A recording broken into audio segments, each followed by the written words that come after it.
Makhani chicken gravy, smooth silky chicken curry recipe.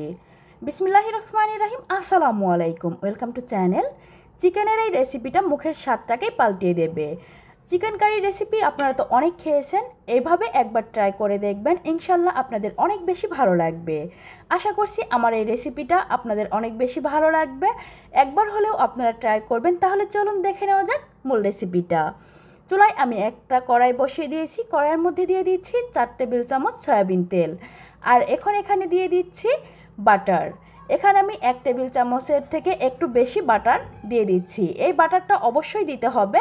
এই বাটারটা দেওয়ার ফলে অনেক সুন্দর একটা ফ্লেভার আসবে। আর এই চিকেনটা খেতে অনেক বেশি ভালো লাগবে, চিকেনটার স্বাদটাকে দ্বিগুণ বাড়িয়ে দেবে। আর এখানে দিয়ে দিচ্ছি কিছু গরম মশলা, দিয়ে দিচ্ছি 4 টুকরো দারুচিনি, 7-8টা সাদা এলাচ, আর দিয়ে দিচ্ছি 6 থেকে 7টি লবঙ্গ। এটাকে এখন চুলার জালটাকে কমিয়ে দিয়ে তারপর এই গরম মশলাটাকে ভেজে নিতে হবে। গরম মশলাটা ভাজা হয়ে গেলে এর থেকে খুব সুন্দর একটা সুঘ্রাণ বেরিয়ে আসবে। মশলাটা আমার এখানে ভাজা হয়ে গেছে। আর মশলাটা ভাজার সময় আমি চুলার জালটাকে কমিয়ে রেখে ভেজে নিয়েছি। এখন আমি এখানে দিয়ে দিলাম 1/2 কাপ পেঁয়াজ বাটা। পেঁয়াজ বাটাটাকে দিয়ে চুলার জালটাকে বাড়িয়ে দিয়ে অনবরত নেড়েচেড়ে 2 থেকে 3 মিনিট আমি এই পেঁয়াজটাকে ভেজে নেব। পেঁয়াজটা ভাজতে ভাজতে পেঁয়াজের পানিটা শুকিয়ে যাবে। এর থেকে অনেক বেশি ভাজা যাবে না, পেঁয়াজটাকে লাল করে ফেলা যাবে না। 2 থেকে 3 মিনিট ভেজে নিলেই হয়ে যাবে। পেঁয়াজটা আমার ভেজে নেওয়া হয়ে গেছে। এখন আমি এখানে দিয়ে দিলাম 1 কেজি পরিমাণ চিকেন। এখানে আমি 1 কেজি চিকেন নিয়েছি, আপনারা চাইলে বাড়িয়ে বা কমিয়ে দিয়েও রান্না করে নিতে পারবেন।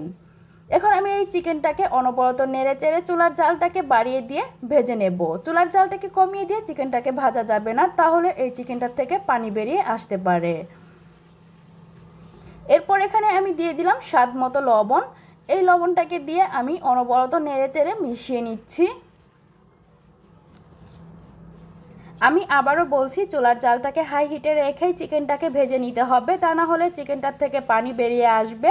আমি এখানে 4 থেকে 5 মিনিট চিকেনটাকে ভেজে নিয়েছি। দেখতে পাচ্ছেন চিকেনের গায়ে কিন্তু খুব সুন্দর একটা হালকা গোল্ডেন কালার চলে এসেছে।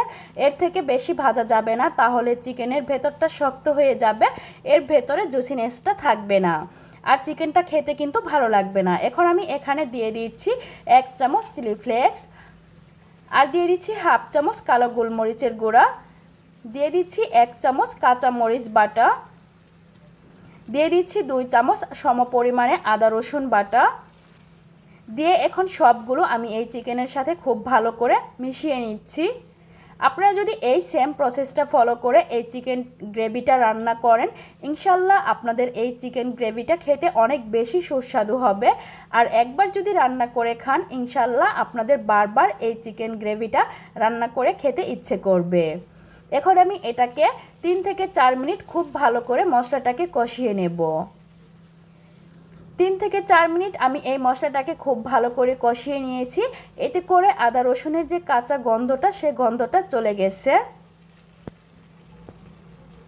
এখন আমি এখানে দিয়ে দিচ্ছি উঁচু করে নেওয়া 1 চামচ ধনিয়া গুঁড়া, আর দিয়ে দিচ্ছি 1 চামচ জিরা গুঁড়া। এখন এই দুটোকে দিয়েও আমি 2 থেকে 3 মিনিট খুব ভালো করে এই চিকেনের সাথে কষিয়ে নেব। মশলাটা যতটা ভালো করে কষাবেন, চিকেনের টেস্টও তত বেশি বেড়ে যাবে। তাই খেয়াল রাখবেন মশলাটা যেন খুব ভালো করে কষানো হয়। মশলাটা আমার এখানে খুব ভালো করে কষিয়ে নেওয়া হয়ে গেছে।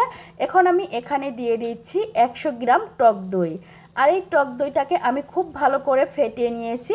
আপনারা চেষ্টা করবেন টক দইটাকে খুব ভালো করে ফেটিয়ে দিয়ে দিতে। এতে করে টক দইটা দেওয়ার পর খুব ভালোভাবে মিশে যাবে, আর কেটে যাওয়ার কোনো চান্স থাকবে না।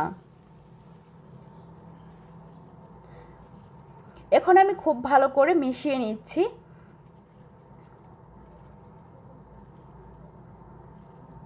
এভাবেই খুব ভালো করে মিশিয়ে নিতে হবে। আর আমার এই রেসিপিটা যদি আপনাদের ভালো লেগে থাকে, তাহলে প্লিজ আমার চ্যানেলটা সাবস্ক্রাইব করে দেবেন। আর আমার এই ভিডিওটা যদি আপনারা ফেসবুক পেজ থেকে দেখে থাকেন, তাহলে প্লিজ আমার পেজটা ফলো দিয়ে রাখবেন। টক দইটা খুব ভালো করে মিশিয়ে নেওয়া হয়ে গেছে।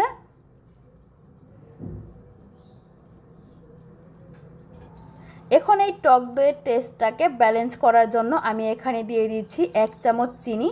আপনারা চাইলে এই চিনিটাকে স্কিপ করতে পারেন। অনেক সময় টক দইয়ের টকটা অনেক বেশি হয়ে যায়, তাই এই টেস্টটাকে ব্যালেন্স করার জন্য চিনিটাকে আমি দিলাম। আপনারা চাইলে নাও দিতে পারেন। এখন এই চিনিটাকে আমি মিশিয়ে নিচ্ছি।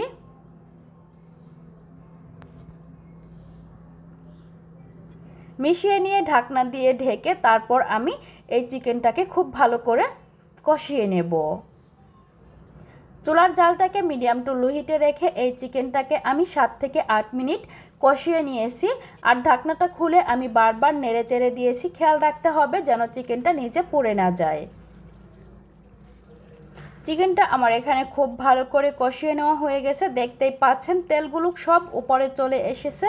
চিকেনটা কিন্তু আমার এখানে প্রায় 80% রান্না করে নেওয়া হয়ে গেছে। এখন আমি এখানে দিয়ে দেব হাফ কাপ পরিমাণ পানি। এখানে এর থেকে বেশি পানি দেওয়ার কোনো প্রয়োজন নেই। ঝোলের জন্য হাফ কাপ পানি দিয়েই আমি এই চিকেনটাকে রান্না করে নেব। পানিটা দিয়ে খুব ভালো করে মিশিয়ে নিচ্ছি। খুব ভালো করে মিশিয়ে নিতে হবে। মিশিয়ে নেওয়া হয়ে গেছে। এখন চুলার জালটাকে মিডিয়াম হিটে রেখে ঢাকনা দিয়ে ঢেকে 10 মিনিট মাখনি চিকেন গ্রেভিটাকে রান্না করে নেব।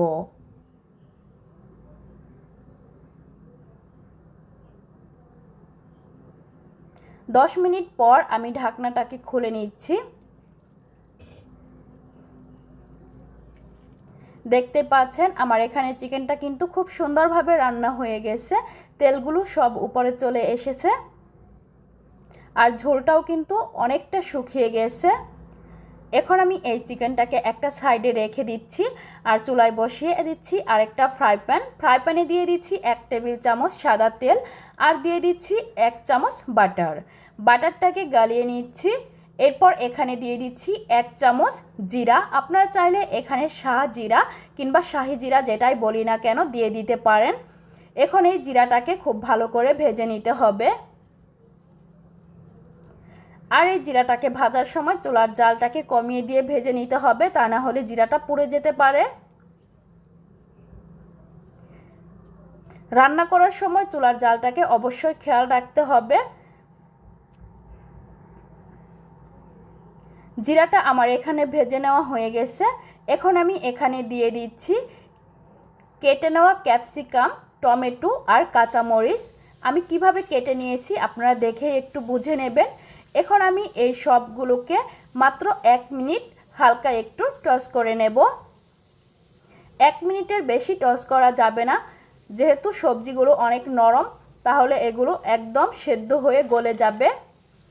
সবজিগুলো আমার টস করে নেওয়া হয়ে গেছে। এখন আমি এগুলো এই চিকেনের মধ্যে দিয়ে দেব। চিকেনের মধ্যে দিয়ে আমি মাত্র 1 মিনিটের মতো এগুলো চিকেনের সাথে মিশিয়ে নেব। এর থেকে বেশি মিশিয়ে নেওয়া যাবে না, তাহলে ক্যাপসিকাম আর টমেটোগুলো একদম সিদ্ধ হয়ে যাবে আর খেতে ভালো লাগবে না।